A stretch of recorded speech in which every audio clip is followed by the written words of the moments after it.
Okay, welcome. Well, we are up chatting with Hunger Free Colorado and the Save the Children Action Network to talk about healthy school meals for all and how you can use letters to the editor to speak out in your local papers. Whoever's already with us or watches this later or jumps in whenever it works for you, we're excited you're joining us. I'm Morgan Meneses-Sheets. I use she and her pronouns, and I'm with Hunger Free Colorado. Hi everyone, I'm Anya Rose. I use she, her pronouns, and I'm on the policy team at Hunger Free Colorado.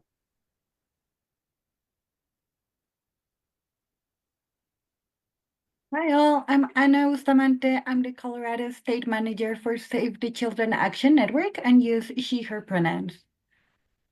Hi everyone, my name is Rachelle Todea. I use she, her, Dene Adzan pronouns, and I'm one of the volunteer leaders for Save the Children Action Network in Colorado. Awesome. So yeah, as Morgan mentioned, we're here in support of healthy school meals for all.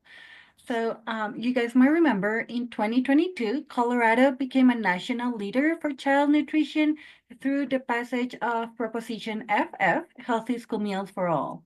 And it had a huge support from voters. So this program allows schools to provide free breakfast and lunch to students at no cost and invest in quality local food, technical assistance to support schools in providing more from scratch meals, and higher wages for cafeteria workers. And really, this program has been a huge success. 100% of districts opted into the programs, and meal participation is up more than 30% across the board, demonstrating both the need for this program and the excitement around it. Students, parents, educators, and other community partners are reporting that healthy school meals has already made a huge difference in reducing stigma and making sure that every student gets the nutrition they need. Healthy school meals is an investment in the health and public education of our children. Students were experiencing hunger and were struggling academically, and they were really more likely to have behavioral problems and emotional, mental, and physical health issues.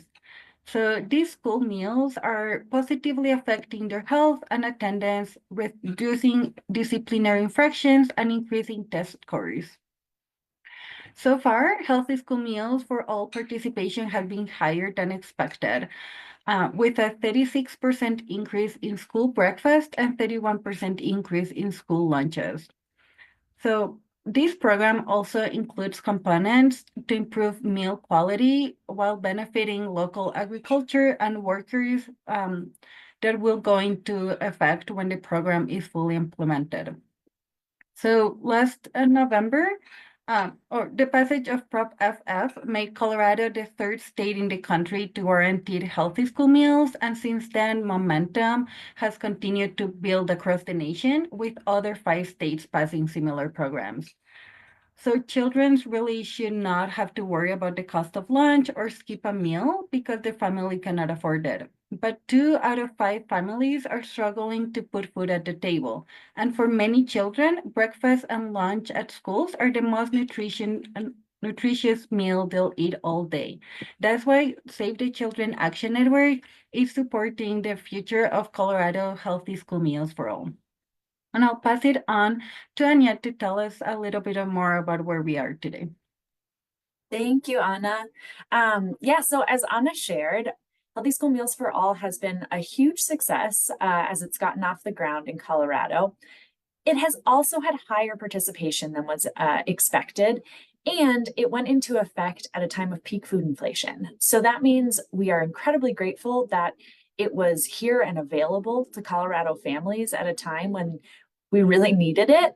It also means that the costs came in higher than was anticipated. And so we're continuing to fight for this program and working on legislation right now as a coalition that would put Healthy School Meals for All on a sustainable funding path. Because right now the program is facing a budget shortfall, and some of the really key components that we want to see implemented that really support healthy school meals that are served by people who are receiving adequate pay and are locally sourced, a lot of those pieces are on hold because of the budget shortfall. And so we've been working on House Bill 1274. This is a piece of legislation that does a few things. It refers to ballot measures. In Colorado, in order to raise revenue, we need to go directly to the voters. And so that's why this includes ballot measures. One of those ballot measures is called a retention measure. It's saying, hey, this revenue that we've raised because of passage of Proposition FF back in 2022, it's come in a little higher than was anticipated, which is helpful for closing this funding gap. Can we keep that? Can it keep going towards healthy school meals for all rather than returning it to the high income earners that it was raised from? So that first retention measure is just asking, can we keep the money that has been raised for healthy school meals for all so far and maintain the tax deduction limits on only Coloradans making $300,000 a year or more to keep putting funds towards feeding our kids? So that's thing one. Thing two, it also refers a second ballot measure to raise additional revenue. What we've seen with having such high participation and with food costs, unfortunately, not going down anytime soon, is that we need additional money to make sure we can fully implement this program, keep feeding all the students who are benefiting from it, and get those other really important components off the ground, including the local purchasing and support for scratch cooking and support for frontline school nutrition professionals. And so that measure uses the same funding mechanism in Proposition FF, which caps income tax deductions only for the highest income earners, those making $300,000 a year or more. And it asks Colorado voters if we can further lower those deduction limits a little bit more to raise the revenue that would be needed to fully sustain this program into the future. And we really need this. The stakes are high this year. We are, as a state, facing a really big budget shortfall. And so as part of the state budget, they have only funded healthy school meals for all through December of next year. And without voter action in November, the program could get really significantly scaled back beginning in January. So it's crucial that we put these questions to voters in November so Coloradans can weigh in and say, we want to keep these things going. This is a worthwhile investment. We want to keep feeding kids rather than continuing to give this tax break to the wealthiest.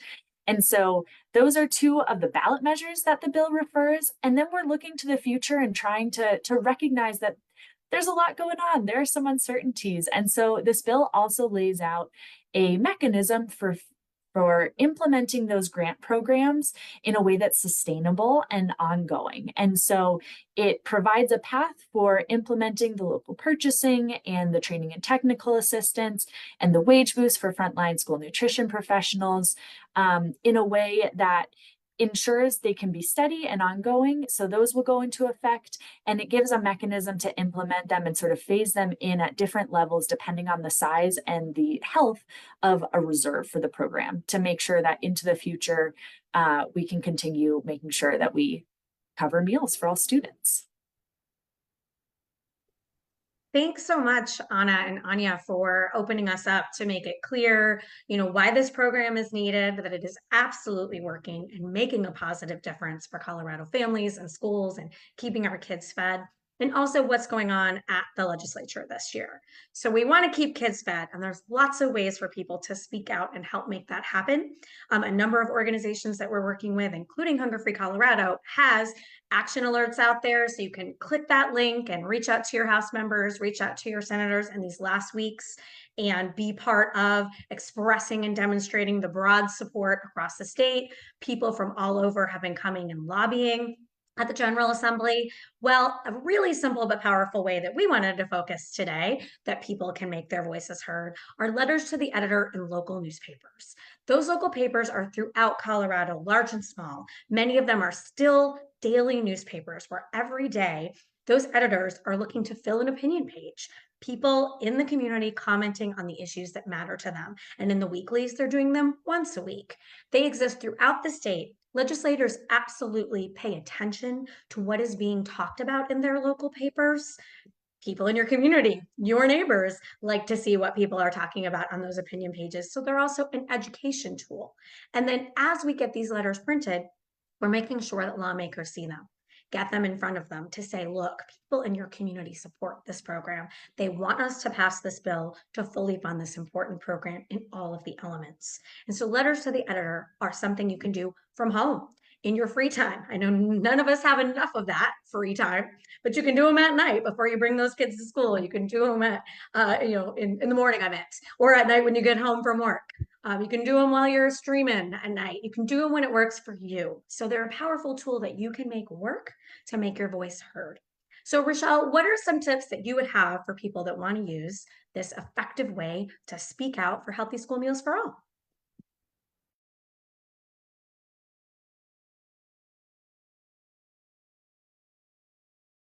And let's get you off mute. There we go. We were both on mute for a minute. We're so excited. We're jumping right in, but go ahead. Thank you so much. I would say one tip would be you're going to get your media kit, and it's going to give you a fact sheet as part of it. And I would pick one of those that resonates with you. A second tip would be to share your lived experience about that fact.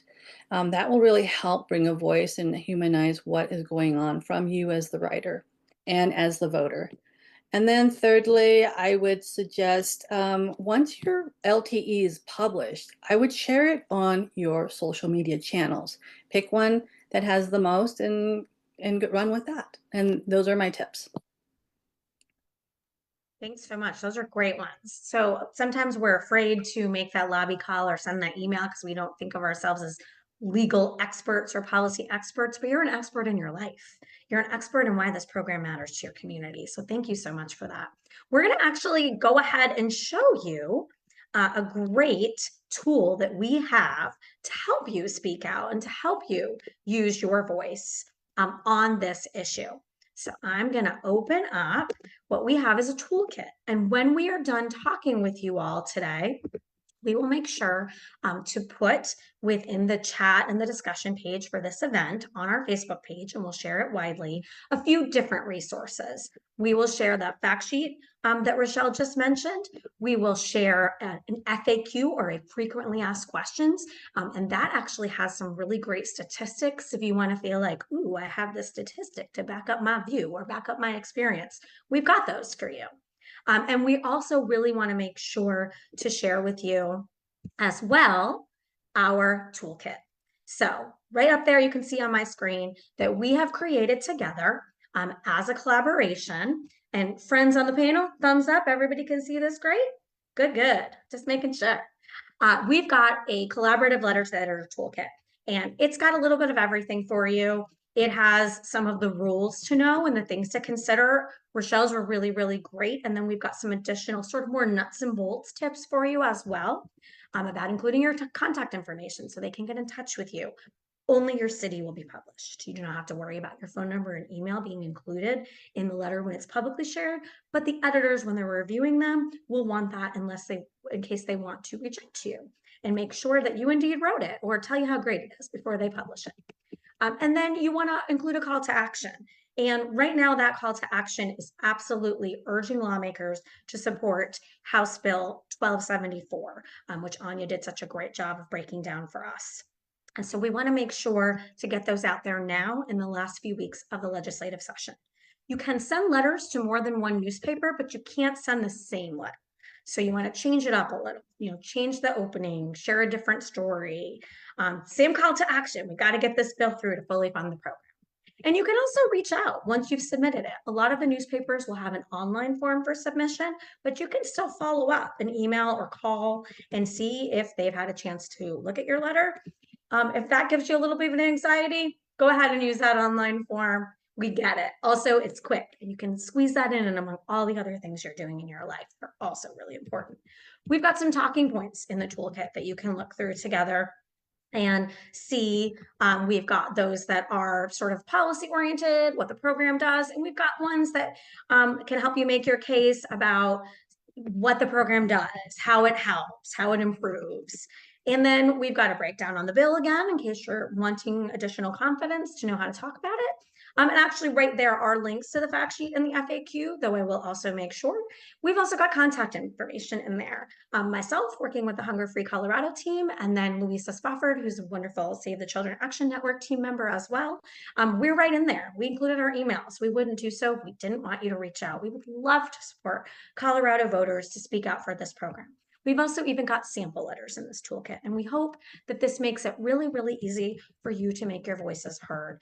We've got different examples of samples. We've got ones from folks who might be working in farming and ranching or in food production. We've got ones that could be used by parents or families who've utilized and been supported by this program. And then the talking points also to help if you're an educator who wants to talk about the positive difference you've seen this program make for your students. We've also got specific contact information with some of those rules. So some of the letters can be 400 words, some of them can be 300 words, some of them can be 250. You'd be surprised. It's actually harder to write the 250 one than the 400 in my experience. But you want to follow those rules. You don't want them to decide not to publish your wonderfully written, passionate letter because you didn't follow the rules. So we went ahead and collected those for you. We've got links to the online forms, which do exist in most cases. Some of them you have to send it over via email. You can just write letter to the editor in the subject line. So we've tried to make this as easy as possible for you to get out there. We need a lot of these going in right now because again, they're such a powerful tool for education for your fellow community members who can also then take action in the ways that make sense for them. And also a tool to show what we know is true, broad support across the state of Colorado. So that's just a little bit right there for you to see the kinds of tools that we can share. We would love to open up at this point and see if there's any questions. If you have a question because you're watching us live right now and feeling very inspired and excited, or you're not exactly sure, the first step to take, whatever that question might be, I'm going to go ahead and jump and look and see if we have any in the chat. I've got people just saying like, yay, and they're glad they're able to join you today or join us today. But let's see. We're going to give it a moment and see if anybody puts any questions in the chat. While we're waiting, again, we will, after we're done today, put all those resources and links in there to make it very, very easy. Friends, while we're waiting to see if anyone decides to jump in with a question, do you have anything you'd like to add? Rachelle, anything that I missed in making sure people know how to get this done? No, I really like that you emphasize the part where you do have to include your some details when you're writing to the letter to the editor. And of course, the media just wants to know if you're a real person. So, and then they oftentimes do not publish that part of your details. Right, absolutely. I mean, if you include in your letter, I'm a parent, I'm a teacher, I'm a farmer, of course, that's going to be included because it's part of your letter. Right. If you're emailing a letter over, you can also, ground it in that experience as well. Like, I'm a parent, I'm really passionate about this, help my family. Feel free to make your case. Well, I'm seeing lots of positive feedback, friends. Like, people are excited we're doing this, and then we're going to share it broadly with all the links. Not seeing a lot of questions, which I think just says we've done a really good job of laying it all out there for everyone. And the great thing is that people will be able to reach out if they do have any questions. They can either reach out to either of our organizations on our various social media channels, just hop over in a messenger, hop over in a direct message. Not a big tweeter these days, but you can go on Blue Sky, you can message us, whatever you want to do to get in touch. And then we will put those links in there to make it very, very easy.